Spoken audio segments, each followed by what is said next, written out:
Eu já disse para você, e eu sempre repito por várias razões. Primeiro, porque você não pode esquecer. E segundo, porque sempre tem gente nova por aqui. Eu sempre digo o seguinte, uma coisa que me incomoda muito nesse universo digital, nesse universo social, é a quantidade de gente falando que você tem que fazer, você tem que controlar a sua ansiedade, você tem que controlar a sua mente, você tem que parar disso, você tem que fazer aquilo, e gente só falando que você tem que fazer e não te dá um caminho. E não te dá um caminho para você fazer. Na verdade, você só melhora a sua situação, a sua vida, a sua percepção de mundo quando você tem recursos para isso. E um jeito interessante de você melhorar a sua percepção de mundo, sem dúvida alguma, um jeito interessante de você melhorar a sua percepção de mundo é lendo e conversando com pessoas diferentes de você. Lendo e conversando com pessoas diferentes de você. Por isso que eu sugeri a leitura de O Pequeno Príncipe, porque é um clássico, e é um clássico aparentemente infantil, mas que traz em todo o capítulo alguma reflexão profunda sobre como o mundo adulto pode ser depressivo se você não souber retomar dia após dia a criança que deve haver em você. A criança que deve existir em você. Se você não retomar dia após dia esse seu universo infantil, e esse é um dos equilíbrios mais difíceis de se conseguir. Como recuperar aquilo que é bom da infância sem se tornar infantil? Sem se tornar infantil. O capítulo 4 começa de uma forma interessantíssima. O capítulo 4 de O Pequeno Príncipe. Ele começa dizendo o seguinte, olha só. Havia aprendido assim uma segunda coisa importantíssima. Seu planeta de origem era um pouco maior do que uma casa. O planeta dele era pequenininho, o planeta do Pequeno Príncipe. E o narrador, que havia conhecido o Pequeno Príncipe no deserto do Saara, sabia agora que o planeta do Pequeno Príncipe era pequenininho, era pouco maior do que uma casa. Aí ele coloca assim, olha o que o narrador coloca. Tenho sérias razões para acreditar que o planeta de onde o Pequeno Príncipe vinha era o asteroide B612. O asteroide B612. Esse asteroide só foi visto uma vez no telescópio, em 1909, por um astrônomo turco. Aí ele começa a dizer o seguinte, que o astrônomo turco descobriu esse asteroide B612 e ele acreditava que esse asteroide era a casa, era o planeta do Pequeno Príncipe. Só que em 1909 o asteroide tinha sido descoberto pelo astrônomo turco, mas o astrônomo turco não foi levado a sério, porque ele vestia roupas diferentes. Ele vestia uma roupa assim meio que de palhaço, aparece até no livro a imagem desenhada de como seria o astrônomo turco com essa roupa meio de palhaço, com nariz de palhaço, e por causa das roupas dele, ele não foi levado a sério, o astrônomo turco. Até que surgiu um ditador na Turquia, que obrigou todo mundo lá a usar roupas elegantes, trajes elegantes, como o pessoal da Europa usa. E então, em 1920, o astrônomo turco refez a descoberta. Olha só, felizmente, para a reputação do asteroide B612, um ditador turco impôs ao seu povo, sob o risco de pena de morte, que se vestissem como os europeus. O astrônomo refez sua demonstração em 1920 com um traje bem elegante. E dessa vez, todo mundo concordou com ele. O que já é uma crítica muito interessante ao fato de o mundo adulto viver de aparências. Ao fato de o mundo adulto viver de aparências. Viver de imagem. A embalagem vende.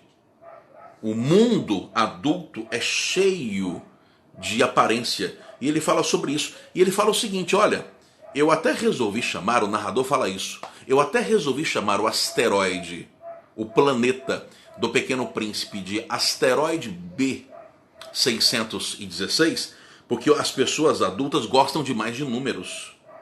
E quando você fala B612, desculpa, B612, isso dá um ar de algo científico, isso parece que é alguma coisa bastante inteligente. Bastante inteligente. Isso acontece todo dia. Tem gente que não diz nada, mas fala difícil. E como a pessoa fala difícil, todo mundo quer prestar atenção no que ela diz, porque acha que aquilo que ela diz é científico.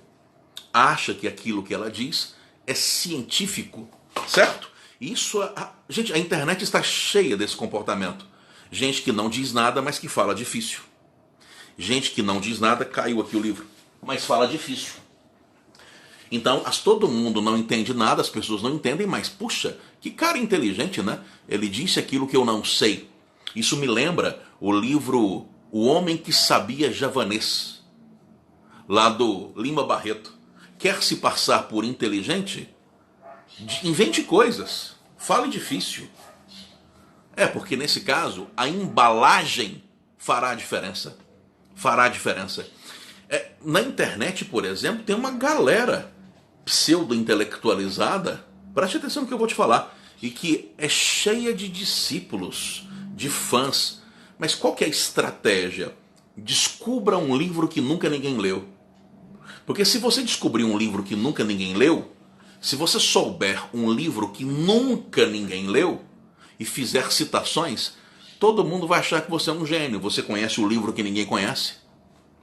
Você conhece o livro que ninguém conhece? E esse capítulo 4 está fazendo uma crítica pesada a isso. Não é? O asteroide, o planeta do Pequeno Príncipe, só será uma referência se tiver um nome complicado, um nome científico.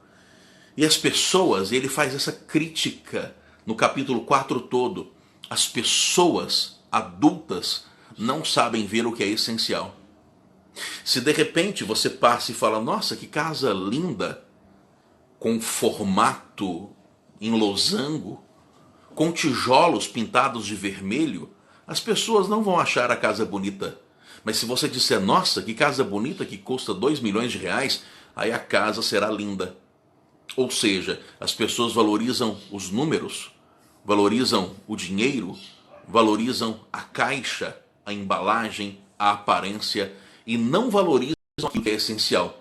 Nada contra valorizar o dinheiro, nada contra valorizar a embalagem, nada contra a embalagem ser importante. Mas é ridiculamente deprimente valorizar mais a embalagem do que o conteúdo. A embalagem tem que ser bonita, concordo, mas o conteúdo é o essencial. O conteúdo é o mais importante. E sabia que isso é uma das causas da ansiedade na sociedade atual? Gente que passou uma vida investindo na embalagem, sem perceber, foi fazendo o próprio conteúdo desaparecer. Uma vida dedicada à embalagem faz o conteúdo desaparecer. E isso provoca terríveis ansiedades. Provoca terríveis ansiedades. Você entende o que eu estou dizendo, não entende? E você conhece muitas pessoas que fazem isso. E ele fala isso no capítulo 4, por exemplo. Se o cientista é genial, mas não usa roupas apropriadas, a sociedade não vai prestar atenção nele. Certo? A sociedade não vai prestar atenção nele. E ele fala sobre isso o tempo todo, aqui no capítulo 4. Olha só, certamente tentarei fazer retratos os mais fiéis possíveis, mas não tenho certeza se conseguirei. Um desenho dá certo e o outro não tem nada a ver com ele. Também não acerto no tamanho, ora o Pequeno Príncipe fica muito grande, ora muito pequeno. Hesito também com relação à cor de suas roupas. Então vou arriscando aqui, ali, ora lá. Dá certo. Ora não. É possível que em alguns detalhes mais importantes eu me engane.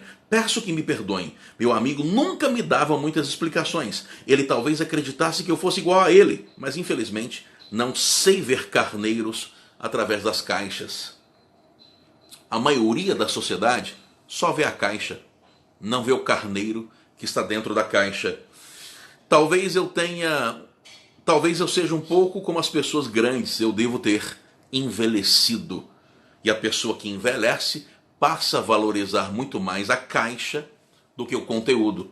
Até pouco tempo as pessoas falavam muito da crise entre o ser e o ter. A crise entre o ser e o ter. As pessoas que valorizam mais o ter vão perdendo o ser. Só que hoje nós estamos inventando uma nova crise. Hoje nós estamos inventando a crise do ser, do ter e do fazer. Porque se as pessoas até pouco tempo ostentavam principalmente o ter, hoje elas ostentam principalmente as experiências. As redes sociais estão cheias de pessoas que ostentam a balada, que ostentam a viagem, e elas querem ostentar experiências, ostentar o fazer. Ou seja, vamos criando camadas para a existência que vão nos deixando cada vez mais distantes do ser. Que vão nos deixando cada vez mais distantes do ser.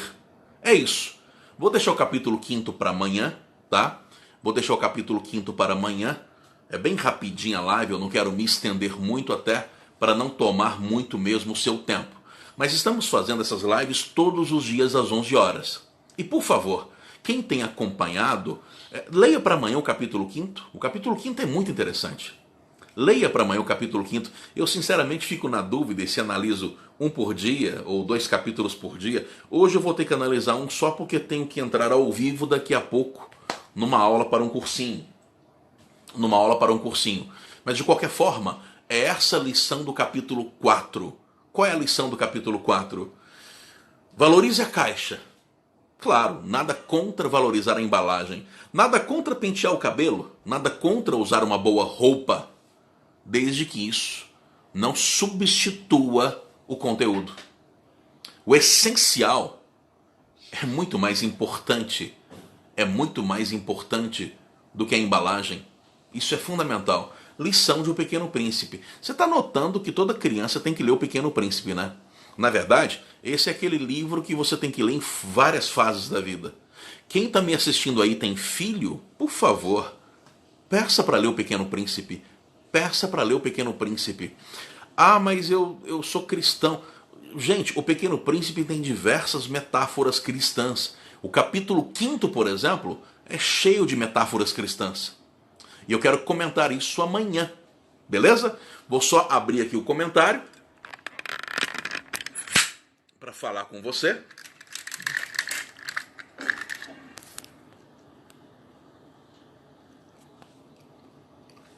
Beleza. E aí, gente? Tranquilos?